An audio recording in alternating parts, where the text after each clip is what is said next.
औज़ुबिल्लाहि मिनश्शैतानिर्रजीम बिस्मिल्लाहिर्रहमानिर्रहीम। अस्सलामु अलैकुम।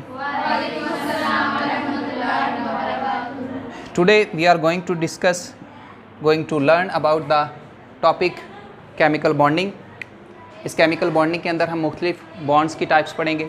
सबसे पहले ये देख लेते हैं कि केमिकल बॉन्डिंग क्या होता है, इसको डिफ़ाइन कैसे करेंगे, और केमिकल बॉन्ड जो है ये क्या होता है, इसकी डेफिनेशन क्या है। केमिकल बॉन्ड असल में फोर्स ऑफ अट्रैक्शन है between the atoms that hold them together in a substance. कोई सब्सटेंस है आपके पास, लेट्स सपोज वाटर है, उसने एक ऑक्सीजन उसमें होती है, दो हाइड्रोजन होते हैं, ये एक ऑक्सीजन के साथ दो हाइड्रोजन जुड़े हुए हैं, ये इनके दरमियान बॉन्ड है, इसे हम केमिकल बॉन्ड कहते हैं। तो केमिकल बॉन्ड की उसने डेफिनेशन में ये बताई, कहता है ये फोर्स ऑफ अट्रैक्शन होती है बिटवीन द एटम्स, किसी मालिक्यूल के अंदर, किसी सब्सटेंस के अंदर, वो वाली फोर्स ऑफ अट्रैक्शन जो एटम्स को बांध के रखती है, एक दूसरे के साथ जोड़ के रखती है। That force of attraction is termed as chemical bond, और ये फिनोमिना केमिकल बॉन्डिंग कहलाता है। ये फिनोमिना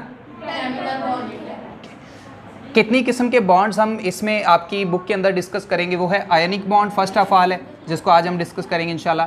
दूसरा हमारे पास है कोवलेंट बॉन्ड, तीसरा उसका नाम है डेटिव कोवलेंट या फिर कोऑर्डिनेट कोवलेंट बॉन्ड, ये दोनों नाम इसके हैं, डेटिव कोवलेंट बॉन्ड या कोऑर्डिनेट कोवलेंट बॉन्ड। चौथी टाइप हम जो बॉन्ड की डिस्कस करेंगे वो है मेटालिक बॉन्ड। ठीक है, अच्छा हमने आज क्या डिस्कस करना है, पहला हमने केमिकल बॉन्ड डिस्कस करना है जिसे हम आयोनिक बॉन्ड कहते हैं। उस पर आ जाते हैं। आयोनिक बॉन्ड की सबसे पहले हमने डेफिनेशन लिखी हुई है, कौन सा बॉन्ड है ये, chemical bond type of chemical bond है formed due to complete transfer of electron from one atom to another. ऐसा केमिकल बॉन्ड है जो एक एटम से दूसरे एटम में इलेक्ट्रॉन के मुकम्मल मुंतकिल होने के बाद बनता है। आपके पास दो एटम्स हैं जिनके दरमियान बॉन्ड बनना है, एक एटम से इलेक्ट्रॉन दूसरे एटम तक मुकम्मल तौर पर ट्रांसफ़र हो जाएगा। इलेक्ट्रॉन मुकम्मल तौर पर ट्रांसफ़र होने के बाद क्या बनेगा, उनके दरमियान जो बॉन्ड बनेगा, that bond is termed as ionic bond. Okay, ये इसकी डेफिनेशन है। यहाँ हमने एग्जांपल जो है वो सोडियम क्लोराइड की ली हुई है। सोडियम क्लोराइड या कॉमन टेबल सॉल्ट है जो हम इस्तेमाल करते हैं, NaCl जिसका फार्मूला यूनिट है। उसमें क्या होता है, उसकी बैलेंस्ड केमिकल इक्वेशन यहाँ पे लिखी हुई है। दो सोडियम एटम एक क्लोरीन के मॉलिक्यूल के साथ रिएक्ट करते हैं तो दो आपके पास सोडियम क्लोराइड के फार्मूला यूनिट्स बनते हैं। अब ये वाला जो बॉन्ड है इनके दरमियान, सोडियम और क्लोरीन के दरमियान, ये प्योरली आयोनिक बॉन्ड है। ये कैसे बनता है, इसकी डेफिनेशन के मुताबिक ये कैसे फॉर्मेशन है इसकी, वो मैं आपको एक्सप्लेन करने की कोशिश करता हूँ। First of all let's take a look on the electronic configuration of the sodium। Electronic configuration sodium की हमारे पास है 1s2 2s2 2p6 3s1, क्योंकि इसका एटॉमिक नंबर हमारे पास 11 है। एटॉमिक नंबर 11 है तो ये हमें क्या बताता है, ये बताता है इसके पास नंबर ऑफ़ प्रोटॉन्स 11 है। नंबर ऑफ़ प्रोटॉन्स जितने होते हैं किसी न्यूट्रल एटम के पास, उतने उसके पास इलेक्ट्रॉन होते हैं। सो हम उसके उसका जो एटॉमिक नंबर होता है उससे उसकी इलेक्ट्रॉनिक कन्फिग्रेशन करते हैं। तो इलेक्ट्रॉनिक कन्फिग्रेशन हमें कहती है कि जो इसका पहला सब शेल है उसमें 1s है, 2 इलेक्ट्रॉन है, 2s में 2 इलेक्ट्रॉन है, और 2p में 6 इलेक्ट्रॉन है, और 3s में 1 इलेक्ट्रॉन है। इसको अगर शेल्स के अंदर हम डिस्ट्रीब्यूट करें तो पहले शेल के अंदर 2 इलेक्ट्रॉन आ जाते हैं, k के अंदर, k के बाद जो l आता है, l के अंदर कितने पड़े, 8 इलेक्ट्रॉन। जबकि जो आपका l के बाद आता है m, उसके अंदर 1 इलेक्ट्रॉन है। ये सोडियम क्या करेगा, उस एक इलेक्ट्रॉन को लूज़ कर देगा। सोडियम उस एक इलेक्ट्रॉन को, यहाँ देखो लिखा हुआ है, ये सोडियम एक इलेक्ट्रॉन को लूज़ करता है तो उसके पास जो उसकी इलेक्ट्रॉनिक कन्फिग्रेशन होती है वो बाद में बन जाती है 1s2 2s2 एंड 2p6 है। उसके वैलेंस शेल में अब 8 इलेक्ट्रॉन आ जाते हैं। पहले उसके वैलेंस शेल में 1 इलेक्ट्रॉन था, अब उसके वैलेंस शेल में कितने इलेक्ट्रॉन हैं, 8 इलेक्ट्रॉन हैं।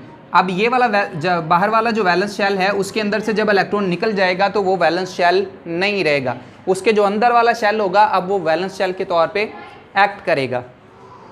तो यहाँ से ये इलेक्ट्रॉन जब आपने निकाल दिया, जो 3s के अंदर पड़ा हुआ है, वो जब आप निकाल देते हैं तो आपके पास पीछे ये बच जाते हैं 1s2 2s2 एंड 2p6, और ये आपका वैलेंस शेल बन जाता है। और वैलेंस शेल के अंदर इलेक्ट्रॉनिक कन्फिग्रेशन जो है वो हमें बता रही है कि वैलेंस शेल के अंदर 8 इलेक्ट्रॉन आ जाते हैं। कितने आ जाते हैं, सो इसकी कन्फिग्रेशन जो है वो नियॉन के साथ मैच कर जाती है। कन्फिग्रेशन क्या कर जाती है, मैच कर जाती है। अब ये क्लोरीन है, इसके वैलेंस शेल में इसकी कॉन्फ़िगरेशन यूँ लिखी हुई है 1s2 2s2 2p6, उसके बाद 3s2 एंड 3p5। लास्ट इसका जो सब शेल है उसके अंदर एक इलेक्ट्रॉन की कमी है, या अगर इसको मैं शेल्स के अंदर यहाँ पे डिवाइड करके दिखाया हुआ है, ये पहला शेल है K, उसके अंदर 2 इलेक्ट्रॉन्स हैं।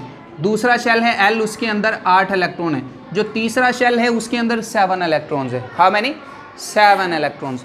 अब ये अगर एक इलेक्ट्रॉन बाहर से हासिल कर ले तो इसके वैलेंस शेल में भी 8 इलेक्ट्रॉन आ जाते हैं। उसके वैलेंस शेल में अब 8 इलेक्ट्रॉन हो जाते हैं और इसकी जो इलेक्ट्रॉनिक कॉन्फ़िगरेशन है वो आर्गॉन से मैच कर जाती है। किसके साथ? आर्गॉन। अच्छा, अब सवाल यहाँ पे ये पैदा होता है कि sir why the sodium atom is losing electron and why the chlorine atom is gaining electron. इसका जवाब हम पीछे पढ़ चुके हैं। वो पहला आपका ये चैप्टर जहाँ से शुरू होता था वहाँ पे पहला क्वेश्चन ये था कि why atoms form chemical bonds. Atoms chemical bond क्यों बनाते हैं? तो उसका जवाब वहाँ पे लिखा हुआ था अपने आप को स्टेबल करने के लिए। अपने आप को वो स्टेबल कैसे करते हैं? अपनी इलेक्ट्रॉनिक कॉन्फ़िगरेशन नोबल गैस की कॉन्फ़िगरेशन के साथ मैच करके। अपनी कॉन्फ़िगरेशन नोबल गैस की कॉन्फ़िगरेशन के साथ कैसे मैच करते हैं? Bye completing there duplet and octet rule.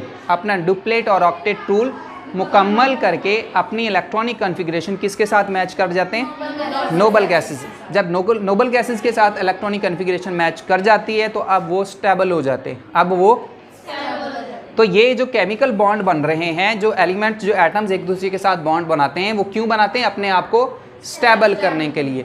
अब सोडियम अपने आप को कैसे स्टेबल कर सकता था कि इसके वैलेंस शेल में 8 इलेक्ट्रॉन आ जाएं। इसके वैलेंस शेल में 8, जबकि इसके वैलेंस शेल में 1 इलेक्ट्रॉन था। कितने थे?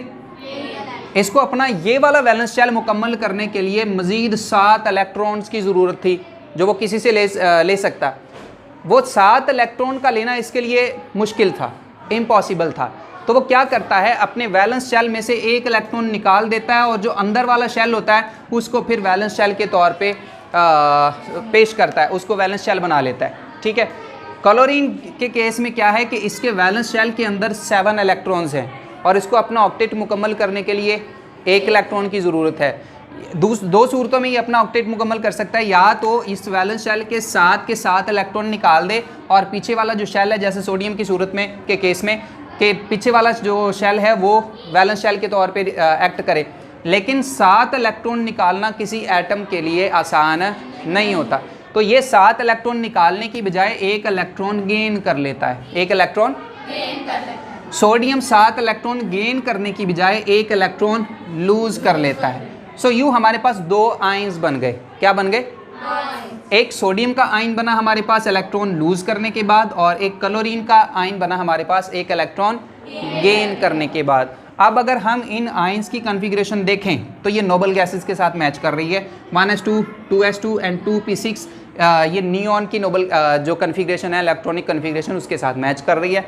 If you talk about chloride ion तो इसकी कॉन्फ़िगरेशन आर्गॉन के साथ मैच कर गई है। किसके साथ? आर्गॉन के साथ। Now you can raise the question, sir bond कैसे बन रहा है, कहाँ बन रहा है? तो उसका जवाब ये है कि हमारे पास 2 किस्म के आयंस बने। कौन कौन से? सोडियम का ion, which charge does it contain? Positive charge. हमारे पास दूसरा आयन कौन सा बना? कौन सा चार्ज है इसके ऊपर? Negative charge. Do you know that positive और नेगेटिव चार्ज एक दूसरे को अट्रैक्ट करते हैं या रिपेल? अट्रैक्ट करते हैं। पॉजिटिव और नेगेटिव चार्जेस एक दूसरे के करीब हों तो एक दूसरे को क्या करते हैं? क्यों करते हैं? उनके दरमियान इलेक्ट्रोस्टैटिक फोर्स ऑफ अट्रैक्शन पैदा होती है। इलेक्ट्रोस्टैटिक फोर्स ऑफ अट्रैक्शन पैदा होती है। पहले वो सोडियम ने लूज कर दिया और क्लोरीन के एटम ने इलेक्ट्रॉन गेन कर लिया, तो वो 2 आयंस बन गए। जब वो आयंस बन गए तो उन पे पॉजिटिव और नेगेटिव चार्ज आ गया। अब वो दोनों के दरमियान इलेक्ट्रोस्टैटिक फोर्स ऑफ अट्रैक्शन पैदा हुई और वो दोनों एक दूसरे के करीब आए और उनके दरमियान क्या बन गया? बॉन्ड बन गया। क्या बन गया?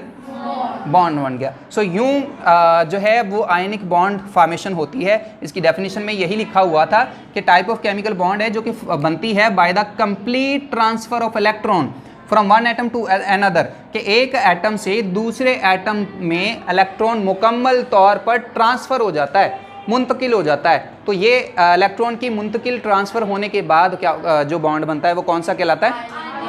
आयनिक बॉन्ड कहलाता है।